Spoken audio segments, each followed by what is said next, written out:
see you're all dressed up again. What are we doing, another contract negotiation or something? Andrew, my friend, I want to introduce you to the distinguished world of chess. There's a lot more to life than chasing a ball around a field or a puck around the ice.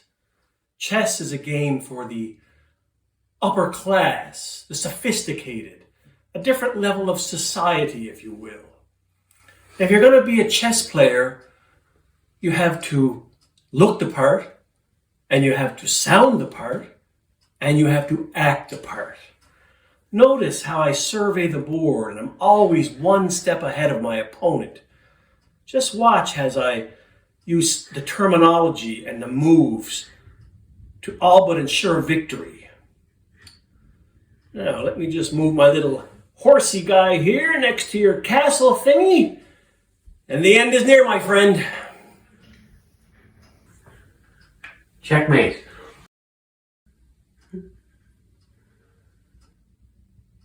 Stupid game anyway. Horsey guy?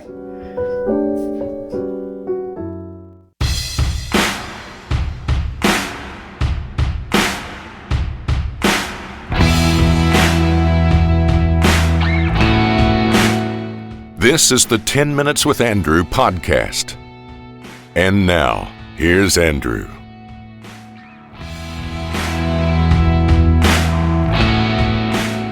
Living under the fear till nothing else remains.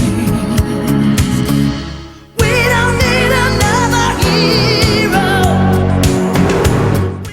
Welcome back to 10 Minutes with Andrew. I am, of course, Andrew, and I'm again joined by my dad, Mark Chansey. Welcome back to the show.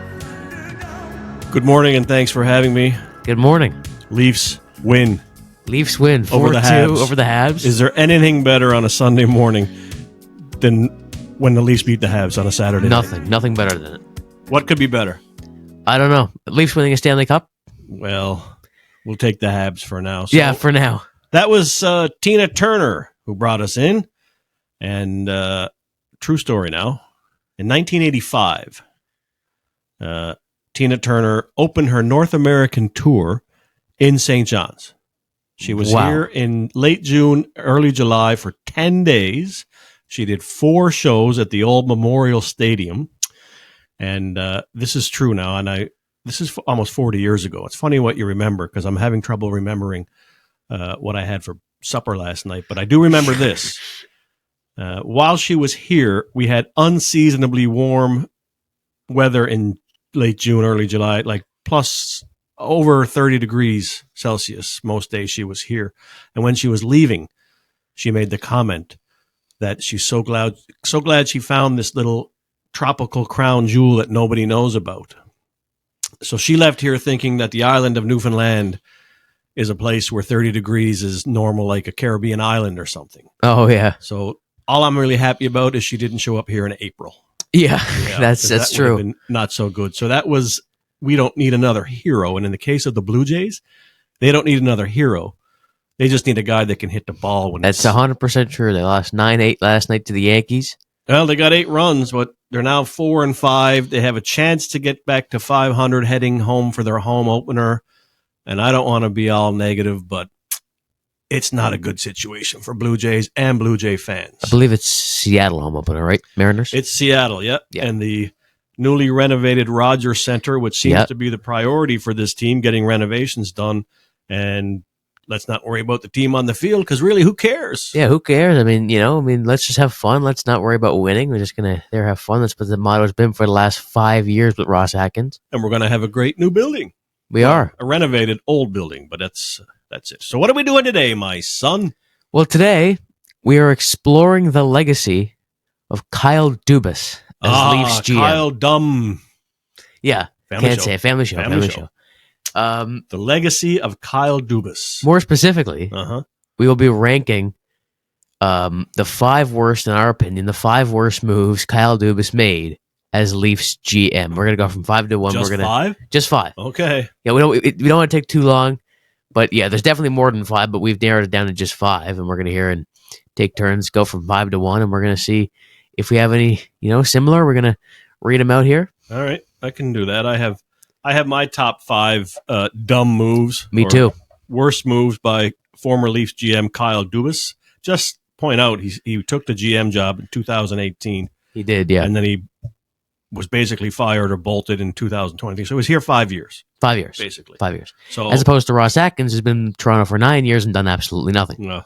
That, my friend, is podcast material for another show. That is, yes. For sure. For sure.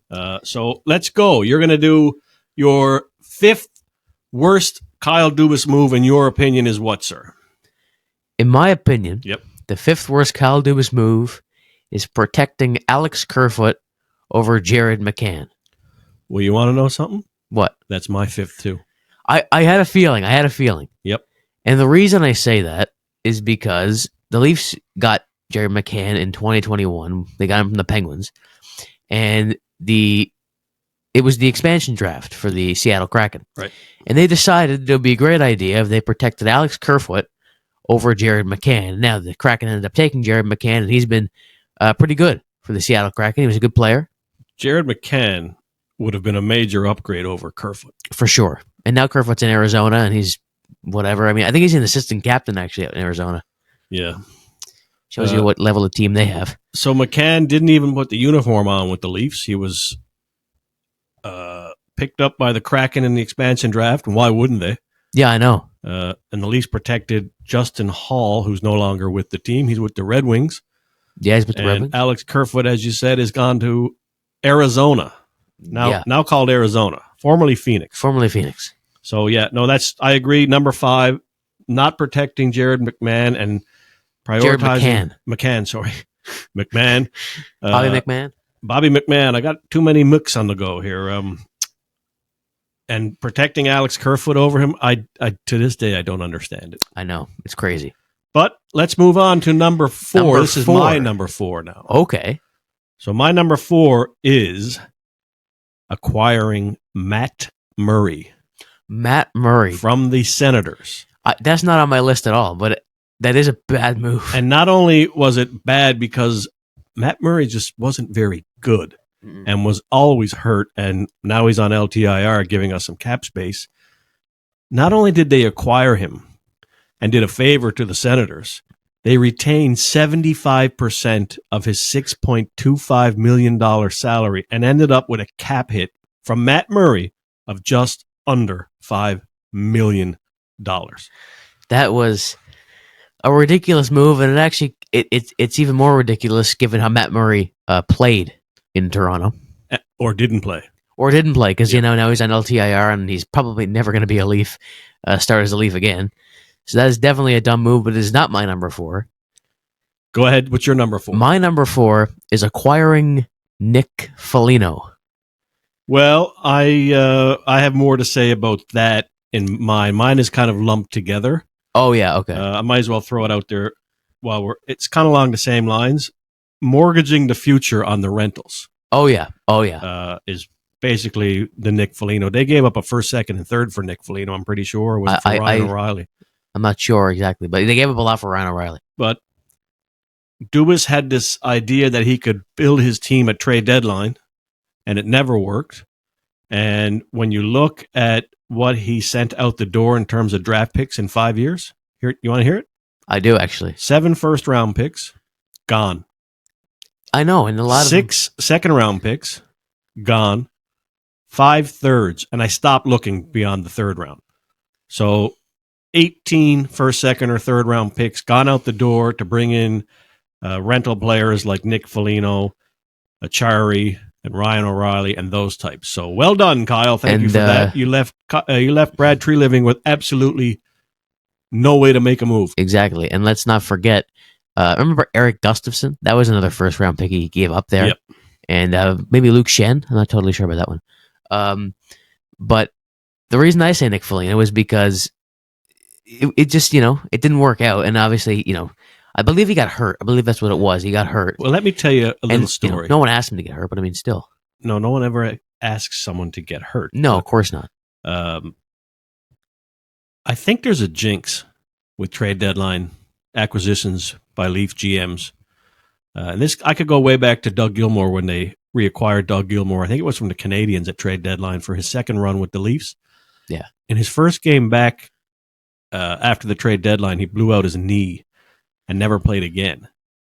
But more recently, Nick Foligno, he soon after he came over in the trade deadline, hurt his back and missed a number of games and was nowhere near 100% in the playoffs. Ryan O'Reilly, just a couple of games in with the Leafs, broke his finger and had surgery and was gone for 4 weeks ahead of the playoffs. And most recently, where's Joel Edmondson? Joel Edmondson, that's a big one. He hasn't played. He's played, 2-3 games with the Leafs, and he's been hurt ever since. Yeah. So I'm not so sure that you want to do a trade deadline deal with the Leafs if you're a hockey player. That's true. Because you end up hurt. Yeah, yeah, you do. That's a side story. Yeah. The jinx that is the Toronto Maple Leafs at trade deadline. So you had Nick Foligno as your number 4. Yeah. My next one is, I'm actually down to 2. In general, spending more than half of your allotted cap space. Yeah, this is definitely on 4 players. And I'm not lying when I say this. You can look this up on Cap Friendly. The Leafs are paying as much to their core 4 as the Arizona Coyotes are paying to their entire roster. That is insane. It is within a few $100,000 at this point. So everything that the Leafs have tried to do, they have been hamstrung by the fact that they're paying over. I can't get playing and paying right today. McMahons and McCanns and it's too early in the morning. It's too early in the morning. Too early, man. But you're paying over $40 million to 4 players. Oh yeah. At a time when your cap was $70 million at the time. I'm not totally sure. Now it's gone up a little bit. Now it's like 83.5. But there's a reason why they can't make any impactful moves. Yeah. Because they've got so much tied up in 4 players. And this is not, I think, and you said it yesterday, actually, off the air, obviously, but you said this is definitely not a Brad Treliving team. Brad Treliving, this is not his team. I mean, he just came in. This is not a Brad Treliving team. This is very much still a Kyle Dubas team without him being here. And if Brad Treliving wanted to clean house, if they fail in the playoffs, which they probably will, if he wanted to clean house, he will. Yeah, I'm getting ahead. I'm going to make my statement now that I would have made at the end of this. The legacy of Kyle Dubas in Toronto is he made an absolute mess of goaltending. He did. And we're still not square on that yet. And he built a team that has no interest playoff time because they don't play the right way. No. There's no team toughness. And when Treliving came in, he was very clear that he wanted to add a little bit more, and his word, snot. Yeah, in the lineup. Snot. That's what it is, yeah. And he knows what he needs to win in the playoffs. I think he does. He just, right now, he's hamstrung. He has cap issues and contracts that he can't. Most of those players have no move contracts. I know. And my 2 and 3, my 3 and 2, as I should say, are also kind of blended together because my 3 is the Marner contract. I mean, $10.9 million on long term and for failure in the playoffs. Well, that goes with the core 4 getting $40+ million. My number 2 is the John Tavares signing. And the reason I say that goes with the core 4. Yep. I remember July 1st, 2018, when he signed with the Leafs. It was a big thing. They were following him all day. Where is he going to go? Going to go back to the Islanders and all that. And I actually remember this is true. I remember you got really excited when they announced that they had signed John Tavares. And I mean, it was an exciting moment. But when you think about it, $11 million a year, I mean, he hasn't, really, he's kind of been snake bitten a little bit. Well, no, I think John Tavares has been a very good Leaf. Yeah, well, yeah, right? The problem is he hasn't been $11 million good. No. Right? He's not an $11 million player, especially now. As the contract wears on, it's going to be even less value for the Leafs.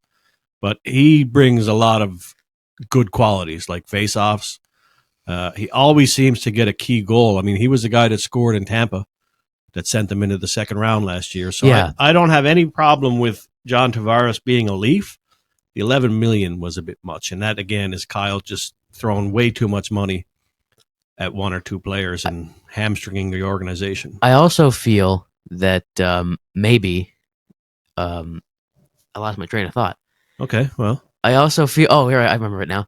I also feel that John Tavares maybe shouldn't really be captain because I think that is a spot for Morgan Riley and not for John Tavares. But that's you can go back and forth on that one. To me, he's not a stereotypical captain. No, but I don't have any problem with the role he's playing. The $11 million is the hard part, right? Yeah. Oh yeah. He's probably 7 or 8, maybe $9 million kind of guy. Yeah, and that's a few $1 million the Leafs would have had to play with to make some moves to beef up the roster. So, do you have any more? Yeah. What's your last one? Do you have any more? I have one, but I'm going to save it till the end. So, what's your last one? Okay, I think I if your statement, I think we probably have the same one here. Okay. But my number one. Yep. The worst move Kyle Dubas made as Leafs GM, signing Peter Mrazek. I didn't even have that on my list. Oh, wow. But okay. It should be. It could be. Because here's the thing. This was the time, and maybe I have my years wrong, but I believe it was Frederik Andersen had just left and went to Carolina, and Jack Campbell was their starter at that time. Yeah. They needed a backup. So they went out and gave, I think it's a 3-year deal, to Peter Mrazek, and he was going to be their backup. And I can't remember how much they paid him per year. A little over $3 million a year. Yeah, I think it was $11 million over 3 years. And man, like it didn't work. It was bad. And then this rather, funny moment at the draft when they traded him to Chicago, and Gary Bettman gets up there and he says Peter Mrazek. Doesn't even know how to pronounce his name. Well, that's Gary Bettman. Yeah, and now he's in Chicago, and he's their starter over in Chicago. But they need goaltending in Chicago. Well, the one good move he did make was getting clear of that contract. Oh yeah. But before I get to my last one, and it is the biggest bad move Kyle Dubas ever made as Leafs GM. Here's some honorable mentions. You mentioned Mrazek. He's on your list. Mrazek. What about letting Freddie Andersen walk? Oh, for sure. And another thing, too, is when they acquired Freddie Andersen, that wasn't Kyle Dubas. That was Lou Lamoriello did that. Nope, that's right. What about letting a guy named Zach Hyman walk? And Zach Hyman is excellent. 50-goal scorer. 50-goal scorer. Just a couple of honorable mentions. But here is the number one all-time worst move Kyle Dubas ever made as Leafs GM. I have no idea what you're going to say, but I'm ready for it. Here it is. What is it? Holding a press conference at the end of the season. Yep. And announcing that you're not sure you have it in you to continue as the Leafs GM. Yep. Without telling your boss, and declaring that if you're not going to be in Toronto, you're not going to do it anywhere. Now, 2 weeks later, where am I? He didn't Pittsburgh. tell the boss. So Brendan Shanahan was watching the press conference saying he doesn't think he has it in him. Yeah. Well, he's not our guy. You're fired. See you later. Right? Move on. And then if not Toronto, nowhere else. I think he had Pittsburgh on the hook by that weekend. So, but hey, I think at least he said you won't see me pop up somewhere else in a week, and then it was 2 weeks later that he went to Pittsburgh. So yeah, so that to me is the biggest mistake he ever made. Kyle Dubas to me always came across as someone who thought he was smarter than everybody else. And he made a big blunder there, and the Leafs aren't playing that game. For sure. And I think that press conference, and, I don't want to, we brought the Blue Jays up earlier, but I just want to say one thing. That press conference is now up there with Ross Atkins saying he knew nothing about pulling Jose Barrios. Yeah, this is the worst Toronto press conferences. It was the worst move that a GM ever decided to make, to hold a press conference. Like, just keep your mouth shut and wait to see if your contract is going to be renewed. So he's on the Pittsburgh Penguins now. He will ruin that team. Oh, yeah. Just by one of his first moves was Erik Karlsson. Bringing in Karlsson, which is your stereotypical type Leaf player. Bring him in, no heart, no toughness, no nothing. You know what's funny about that, too, is if he was in Toronto, he would have brought him into Toronto. He would have tried to. And that's an offensive defenseman that you do not need. So he will ruin that team. I wish him nothing but bad luck in Pittsburgh. I hope Crosby comes to his senses and gets out before it goes sideways, because it's going to go sideways in Pittsburgh, even though they are putting on a little push to make the playoffs. Yeah, they're in the wildcard spot. They beat Tampa last night. And I hope if the Leafs don't do any better in the playoffs this year, which I really don't expect them to. No, me neither. I hope Shanahan, if he stays, says to Brad Treliving, this is your team. Build it the way you want to, and let's start tearing it down, because if we go through another April like we have in the past few years, yikes. Yeah, look out for that one. I mean, that was the legacy of Kyle Dubas is just, he ruined the Leafs. He really did.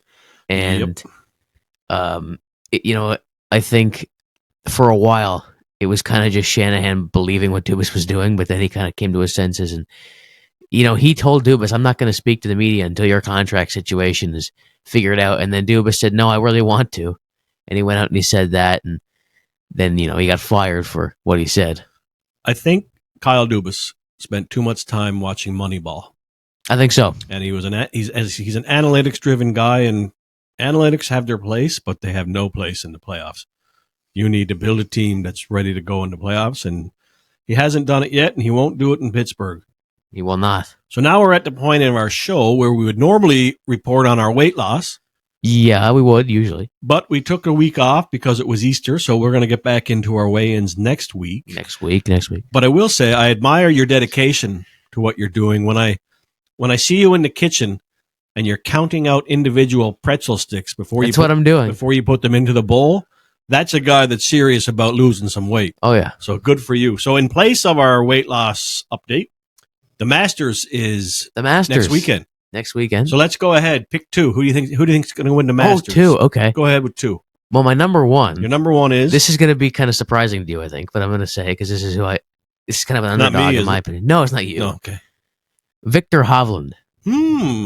Hovland, he could. I don't know why, but I never used to really like Victor Hovland. Yeah.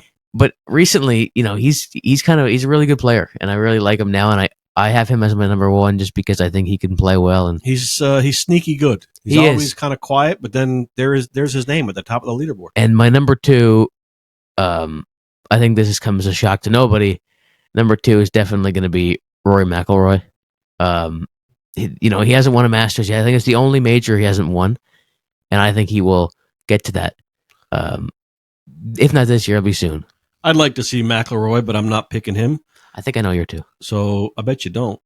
Okay. One, I think. Yeah, well, So one is going to be Scotty Scheffler, Scotty Scheffler, that's what I thought. and my number two is going to be Wyndham Clark. Wyndham Clark, Yep. I was not expecting that. So you're going with Rory and Victor Hovland, I am. and I'm going with Wyndham Clark and Scotty Scheffler to win the Masters. Yeah. All right. So thank you for listening to this episode and watching this episode of 10 Minutes with Andrew. And if you're a fan of us on YouTube, be sure to subscribe and like and comment. And we'll be back next Sunday with the next episode. Absolutely. All right. See you next week. See you next week. Bye-bye. Thanks for watching. If you liked this video, be sure to hit the like and subscribe buttons and turn on notifications to be notified when we upload new content. You can also connect with us at andrewchansey.com.